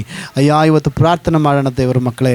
ಅನೇಕರು ಹೆಚ್ಚು ಸಮಯ ಇವತ್ತು ಲೋಕದಲ್ಲಿ ವ್ಯರ್ಥವಾಗಿ ಕಳೀತಾ ಇದ್ದಾರೆ. ಇವತ್ತು ದೇವರು ನಿನ್ನ ಕಡೆಗೆ ಎದುರು ನೋಡ್ತಾ ಇದ್ದಾನೆ. ಇದಿಗೋ ಮಗನೇ, ನೀನು ಅನುಭವಿಸ್ತಿರುವಂಥ ಸೋಲು ಅದು ನಿನ್ನನ್ನು ನಾನು ಕರೆದಿದ್ದು ಸೋಲಿಗಾಗಿ ಅಲ್ಲ, ನಾನು ನಿನ್ನನ್ನು ಕರೆದಿದ್ದು ಜಯಕ್ಕಾಗಿ. ಅಬ್ರಹಾಮನನ್ನು ನೋಡಿ ದೇವರು ಹೇಳ್ದ, ಮಗನೇ ನಾನು ನಿನ್ನನ್ನು ಕರೆದಿದ್ದು ಈ ರೀತಿಯಾಗಿ ಸಂತಾನ ಇಲ್ಲ ಅಂತೇಳಿ ಕೊರಗುವುದಕ್ಕಾಗಿ ಅಲ್ಲ, ಆದರೆ ನೀನು ನನ್ನೊಟ್ಟಿಗೆ ಇನ್ನೂ ಅನ್ಯೋನ್ಯವಾಗಿ ಬಾ, ನನ್ನ ಅನ್ಯೋನ್ಯತೆಗೆ ಇನ್ನೂ ನೀನು ಬಾ. ನೀನು ನನ್ನ ಅನ್ಯೋನ್ಯತೆಗೆ ಬಂದಿದ್ದೀಯ ಅನ್ನೋದಕ್ಕೆ ಗುರುತು ನಾನು ಹೇಳಿದ್ದನ್ನು ನೀನು ಮಾಡುವಾಗ ನಾನು ನಿಶ್ಚಯವಾಗಿ ನಿನ್ನನ್ನು ನಾನು ಹೇಳಿದ ವಾಗ್ದಾನವನ್ನು ನಿನ್ನ ಜೀವಿತದಲ್ಲಿ ನೆರವೇರಿಸ್ತೇನೆಂಬುದಾಗಿ ದೇವರು ಅಬ್ರಹಾಮನಿಗೆ ಹೇಳಿ, ಅಬ್ರಹಾಮನಿಗೆ ದೇವರು ಮಾತು ಕೊಟ್ಟಂತೆ ಆತನನ್ನು ದೊಡ್ಡ ಜನಾಂಗವಾಗುವಂತೆ ಮಾಡಿ ತನ್ನನ್ನು ಆಶೀರ್ವಾದಿಸಿ ಆತನ ಹೆಸರನ್ನು ಪ್ರಖ್ಯಾತೆಗೆ ತಂದು ಇಡೀ ಪ್ರಪಂಚಕ್ಕೆ ಆತನ ಹೆಸರು ಪ್ರಸಿದ್ಧವಾಗುವ ಹಾಗೆ ದೇವರು ಮಾಡಿದನು. ಅದಕ್ಕೆ ಒಂದೇ ಒಂದು ಕಾರಣ ಏನಂತಂದರೆ, ಅಬ್ರಹಾಮನು ದೇವರೊಟ್ಟಿಗೆ ಅನ್ಯೋನ್ಯವಾಗಿ ನಡೆದುಕೊಂಡನು, ನೋಹನನು ದೇವರೊಟ್ಟಿಗೆ ಅನ್ಯೋನ್ಯವಾಗಿ ನಡೆದುಕೊಂಡನು, ಜೆಕಾರಿಯ ಎಲಿಜಬೆತಳು ದೇವರೊಟ್ಟಿಗೆ ಅನ್ಯೋನ್ಯವಾಗಿ ನಡೆದುಕೊಂಡರು. ಇವತ್ತು ಆದಿ ಅಪೊಸ್ತಲರಲ್ಲಿ ನಾವು ನೋಡುತ್ತೇವೆ, ಯಾರು ದೇವರೊಟ್ಟಿಗೆ ಅನ್ಯೋನ್ಯವಾಗಿ ನಡೆದುಕೊಂಡರು ಅವರು ಇತಿಹಾಸಗಳನ್ನು ಸೃಷ್ಟಿಸಿದರು. ದೇವರ ಜೊತೆಯಲ್ಲಿ ಅನ್ಯೋನ್ಯವಿಲ್ಲದವರು ಅವರು ಯಾರನ್ನು ಕೂಡ ಮನುಷ್ಯರನ್ನು ಸೇರದವರಾಗಿರ್ತಾರೆ, ಸೇವಕರನ್ನು ಸೇರದವರಾಗಿರ್ತಾರೆ, ಸಭೆಯನ್ನು ಸೇರದವರಾಗಿರ್ತಾರೆ, ಅವರು ಕುಟುಂಬವನ್ನು ಕೂಡ ಸೇರದವರಾಗಿರ್ತಾರೆ. ಯಾವ ವ್ಯಕ್ತಿ ದೇವರೊಟ್ಟಿಗೆ ಅನ್ಯೋನ್ಯತೆಯನ್ನು ಇಟ್ಟುಕೊಂಡಿರ್ತಾನೋ ಆ ವ್ಯಕ್ತಿ ತನ್ನ ಕುಟುಂಬವನ್ನು ಪ್ರೀತಿಸುವನಾಗಿರ್ತಾನೆ, ಸಭೆಯ ಜನರನ್ನು ಪ್ರೀತಿಸುವನಾಗಿರ್ತಾನೆ, ಸೇವಕರನ್ನು ಪ್ರೀತಿಸುವನಾಗಿರ್ತಾನೆ. ಮಾತ್ರವಲ್ಲ, ದೇವರು ಅವನನ್ನು ಪ್ರೀತಿಸಿ ಅವನು ಮಾಡುವ ಪ್ರತಿ ಕಾರ್ಯಗಳಲ್ಲಿ ದೇವರು ದೊಡ್ಡ ಜಯವನ್ನು ಅನುಗ್ರಹಿಸುವವನಾಗಿದ್ದಾನೆ. ಸ್ತೋತ್ರ ದೇವರೇ. ಅಪ್ಪ ನೀನು ಸ್ವಾಮಿ ಇವತ್ತಿನ ದಿವಸದಲ್ಲಿ ನಮ್ಮೊಟ್ಟಿಗೆ ಮಾತನಾಡಿದ್ದಕ್ಕಾಗಿ ಸ್ತೋತ್ರ ದೇವರೇ. ಅಯ್ಯ ವಿಶೇಷವಾಗಿ ನಾವು ಪ್ರಾರ್ಥನೆ ಮಾಡ್ತೇವೆ, ಅಯ್ಯ ನಿನ್ನ ಅನ್ಯೋನ್ಯತೆ ಅಪ್ಪ ಬಯಸಿ ನಿನ್ನ ಸಮ್ಮುಖಕ್ಕೆ ಬರುವಂತೆ ದೇವರು ಮಾತನಾಡ್ತದಾನೆ. ಮಗನೇ ಮಗಳು, ಎಷ್ಟು ದಿವಸ ನನ್ನಿಂದ ನೀನು ದೂರ ಇರ್ತೀಯ, ಎಷ್ಟು ದಿವಸ ಇದೇ ರೀತಿಯಾಗಿ ನನಗೆ ಸಮಯ ಕೊಡ್ಲಂಗೆ ನೀನು ವ್ಯರ್ಥವಾದ ಸಮಯ ಕಳೆದೀಯ ಎಂಬುದಾಗಿ ದೇವ್ರು ಮಾತನಾಡ್ತದೆ. ನಾನು ನಿನ್ನನ್ನು ಆರಿಸಿಕೊಂಡಿರುವುದೇ ನಾನು ಅನ್ಯೋನ್ಯವಾಗಿರಬೇಕಂತೇಳಿ. ನಾನು ನಿನ್ನ ಅನ್ಯೋನ್ಯತೆಯನ್ನು ಬಯಸಿ ಬಂದಿದ್ದೇನೆ. ಅದು ಆದಾಮ ಅವಳನ್ನು ಹುಡುಕಿ ಹೋದ ದೇವರು. ಇದಿಗೋ ಆದಾಮನೇ ಎಲ್ಲಿದ್ದೀಯಾ, ನೀನು ಎಲ್ಲಿದ್ದೀಯಾ, ನೀನು ನನಗೆ ಬೇಕು ಎಂಬುದಾಗಿ ಹುಡುಕಿಕೊಂಡು ಹೋದ ದೇವರು. ಇದಿಗೋ ಆದಾಮನ ಅಂದನು, ಆ ಗಿಡದ ಮರೆಯಲ್ಲಿದ್ದೇನೆ.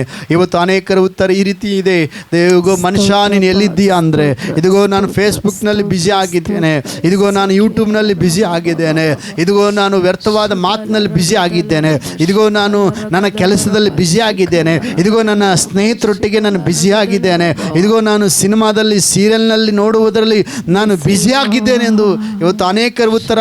ಅಂದು ಆದಾಮನ ಉತ್ತರ ಇದಾಗಿತ್ತು, ಇದಿಗೋ ನಾನು ಮರೆಯಲ್ಲಿ ಇದ್ದೇನೆ ಎಂಬುದಾಗಿ.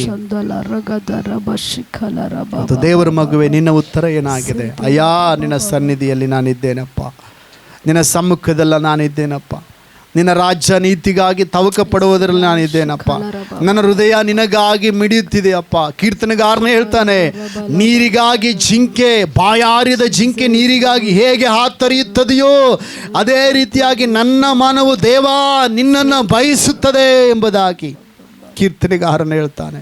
ಇವತ್ತು ದೇವ ಮಗುವೆ, ನೀನು ಹಾಗೆ ಹೇಳಲಿಕ್ಕೆ ಸಾಧ್ಯನಾ? ಕರ್ತನೇ, ಬಾಯಾರಿದ ಜಿಂಕೆ ನೀರಿಗಾಗಿ ಹೇಗೋ ಹಾಗೆ ನನ್ನ ಮನವು ನಿನ್ನನ್ನು ಬಯಸ್ತಾ ಇದೆ ಎಂಬುದಾಗಿ. ಕರ್ತನೇ ನಿನಗೆ ಸ್ತೋತ್ರ. ಹಾಲೆಲೂಯ. ಬಾಯಾರಿದ ಜಿಂಕೆಯ ಹಾಗೆ ಆತುರಗೊಳ್ಳುತ್ತದೆ ಹೃದಯ, ಆತುರಗೊಳ್ಳುತ್ತದೆ ಹೃದಯ.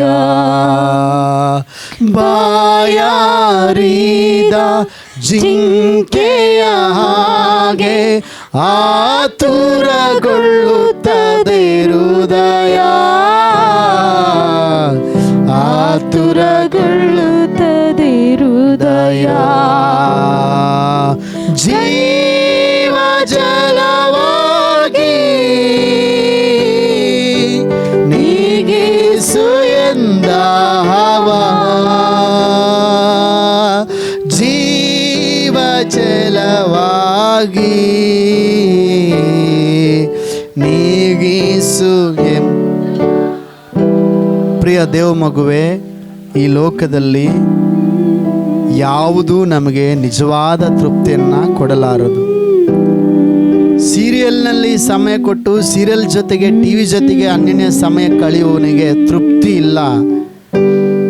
ಇನ್ನು ಮುಂದಿನ ಎಪಿಸೋಡ್ ಏನಿದೆ ಅಂತೇಳಿ ಅವನಿಗೆ ಕಾತುರದಿಂದ ಕಳವಳದಿಂದಲೇ ಇರ್ತಾನೆ. ಸಾರಾಯಿ ಕುಡಿಯು ಎಂಥ ವಿಧವಾದ ಸಾರಾಯಿ ಕುಡಿದ್ರೂ ಕೂಡ ಅವನಿಗೆ ತೃಪ್ತಿ ಇಲ್ಲ. ಇನ್ನು ಯಾವುದಾದ್ರೂ ಬೇರೆ ಬ್ರಾಂಡ್ ನಾನು ಕುಡಿಲೇಬೇಕು ಅಂತೇಳಿ ಅವನು ಗಲಿಬಿಲಿಯಿಂದ ಇರ್ತಾನೆ. ಅದು ಅವನಿಗೆ ತೃಪ್ತಿ ಕೊಡೋದಿಲ್ಲ. ಇವತ್ತು ಲೋಕದಲ್ಲಿ ಯಾವುದೂ ಕೂಡ ನಿಜವಾದ ಸಮಾಧಾನವನ್ನು ನಮಗೆ ಕೊಡೋದಿಲ್ಲ. ಕ್ರಿಸ್ತನು ಮಾತ್ರ ನಮಗೆ ನಿಜವಾದ ಜಯವನ್ನು, ನಿಜವಾದ ಸಮಾಧಾನ, ನಿಜವಾದ ಆಶೀರ್ವಾದವನ್ನು ಅನುಗ್ರಹಿಸುವನಾಗಿದ್ದಾನೆ. ಹಾಗಾದ್ರೆ ಇವತ್ತು ನಿನ್ನ ಅನ್ಯ ಯಾರ ಜೊತೆಯಲ್ಲಿ? ಕರ್ತನೇ ನಿನಗೆ ಸ್ತೋತ್ರಪ್ಪ. ಇವತ್ತು ನಾವು ದೇವರೇ ನಿನ್ನೊಟ್ಟಿಗೆ ಅನ್ಯನ್ಯವಾಗಿ ಕಳೆಯುವಂತೆ, ದಾವೀದನು ಹೇಳಿದ ಪ್ರಕಾರ ಬಾಯಾರಿದ ಜಿಂಕೆ ನೀರಿಗಾಗಿ ಆತುರಿಯುವ ಹಾಗೆ ನಾವು ನಿನಗಾಗಿ, ನಿನ್ನ ರಾಜ್ಯಕ್ಕಾಗಿ, ನಿನ್ನ ನೀತಿಗಾಗಿ ತವಕ ಪಡುವಂತೆ ನಿನ್ನ ಕೃಪೆಯನ್ನು ಅನುಗ್ರಹಿಸಿರಿ. ಸೇರಿ ಬಂದ ಎಲ್ಲ ನಿನ್ನ ಮಕ್ಕಳ ನಿನ್ನ ಕಾರ್ಯಗಳಲ್ಲಿ ಒಪ್ಪಿಸಿಕೊಡ್ತೇವೆ. ಅಯ್ಯ, ನೀನು ಇವರ ಜಯಕ್ಕಾಗಿ ಸ್ವಾಮಿ, ನೀನು ನಮ್ಮ ಜಯಕ್ಕಾಗಿ ಕಲ್ವಾರಿ ಶಿಲುಬೆ ಮೇಲೆ ಪ್ರಾಣವನ್ನು ಕೊಟ್ಟಿದ್ದೀಯ ಸ್ವಾಮಿ. ನೀನು ಅಯ್ಯ ಯಜ್ಞವಾಗಿದ್ದೀಯ ಕರ್ತನೆ, ನಮ್ಮ ಜಯಕ್ಕಾಗಿ ಕರ್ತನೆ ಸ್ತೋತ್ರ. ನೀನು ಕರ್ತನೆ ಬಲಿಯಾಗಿದ್ದೀಯ ಸ್ತೋತ್ರ. ನಮಗೆ ಜಯ ಇದೆ ದೇವ ಮಗುವೆ, ನಿನಗೆ ಜಯ ಇದೆ. ನೀನು ಸೋಲಿಗಾಗಿ ಕರೆಯಲ್ಪಟ್ಟ ವ್ಯಕ್ತಿ ಅಲ್ಲ, ನೀನು ಜಯಕ್ಕಾಗಿ ಕರೆಯಲ್ಪಟ್ಟ ವ್ಯಕ್ತಿ ಆಗಿದ್ದೀಯ. ನಿನ್ನನ್ನು ಜಯದಲ್ಲಿ ನಡೆಸುವುದಕ್ಕಾಗಿಯೇ ಕ್ರಿಸ್ತನು ಯಜ್ಞವಾಗಿದ್ದಾನೆ. ಕರ್ತನೇ, ನಿನ್ನ ಮಕ್ಕಳು ಹಾದು ಹೋಗ್ತಿರುವ ಪ್ರತಿ ಸೋಲುಗಳು, ಪ್ರತಿ ಕೊರತೆಗಳು, ಪ್ರತಿ ಇಕ್ಕಟ್ಟುಗಳು, ಪ್ರತಿ ಸಾಲಗಳಲ್ಲಿ ದೇವರೇ ನೀನು ದೊಡ್ಡ ಜಯವನ್ನು ಅನುಗ್ರಹಿಸ್ರಿ. ಯಾವುದೇ ಮಾಟ ಮಂತ್ರವಾಗಲಿ, ಯಾವುದೇ ದುಷ್ಟ ಶಕ್ತಿಗಳಾಗಲಿ ನಿನ್ನ ಮಕ್ಕಳನ್ನು ಸೋಲಿಸಬಾರದು. ಬದಲಾಗಿ ಎಲ್ಲದರ ಮೇಲೆ ಇವರು ಜಯವನ್ನು ಹೊಂದುವಂತೆ ಕೃಪೆ ಕೊಡ್ರಿ ಕರ್ತನೆ ಸ್ತೋತ್ರ. ಹೌದು ಕರ್ತನೆ, ಲೋಕವನ್ನು ನಾವು ಜಯಿಸುವವರು ಎಂಬುದಾಗಿ, ಯೇಸು ದೇವರ ಮಗನೆಂದು ನಾವು ನಂಬಿದವರೇ ಅಲ್ಲದೆ ಮತ್ತು ಜಯಿಸುವ ಲೋಕವನ್ನು ಜಯಿಸುವವರು ಇನ್ನೆಲ್ಲಿದ್ದಾರೆ ಎಂಬುದಾಗಿ ನಿನ್ನ ವಾಕ್ಯ ಹೇಳುವ ಪ್ರಕಾರ ಸ್ತೋತ್ರ. ದೇವರೇ, ನಿನ್ನ ಮಕ್ಕಳು ಪ್ರತಿ ವಿಷಯಗಳಲ್ಲಿ ನಿನ್ನ ಮಕ್ಕಳನ್ನು ನೀನು ಜಯಿಸು. ಅವರ ನಿನ್ನ ನಿಯಮಗಳಿಗೆ, ನಿನ್ನ ವಾಕ್ಯಗಳಿಗೆ, ನಿನ್ನ ಆಜ್ಞೆಗಳಿಗೆ ವಿಧೇಯರಾಗುವಂತೆ, ನಿನ್ನ ನೇಮ ನಿಷ್ಠೆಗಳನ್ನು ಅನುಸರಿಸುವಂತೆ, ಈ ಲೋಕದ ನೇಮ ನಿಷ್ಠೆಗಳಲ್ಲ, ಲೋಕದ ಸಂಪ್ರದಾಯಗಳಲ್ಲ, ನಿನ್ನ ಒಂದು ಕರ್ತನ ಆತ್ಮೀಕ ನಿಯಮಗಳಿಗೆ ಅವರು ಒಳಗಾಗುವಂತೆ ನಿನ್ನ ಕೃಪೆಯನ್ನು ಅನುಗ್ರಹಿಸ್ರಿ. ಅದ್ಭುತಗಳನ್ನು ಮಾಡಿ ನಡೆಸಬೇಕೆಂಬುದಾಗಿ ಯೇಸುವಿನ ದಿವ್ಯನಾಮದ ನಂಬಿಕೆಯಿಂದ ಪ್ರಾರ್ಥಿಸಿ ಬೇಡಿ ಹೊಂದಿದ್ದೇವೆ ಜೀವಳ ಪರಲೋಕದ ತಂದೆಯೇ. ಆಮೇನ್, ಆಮೇನ್.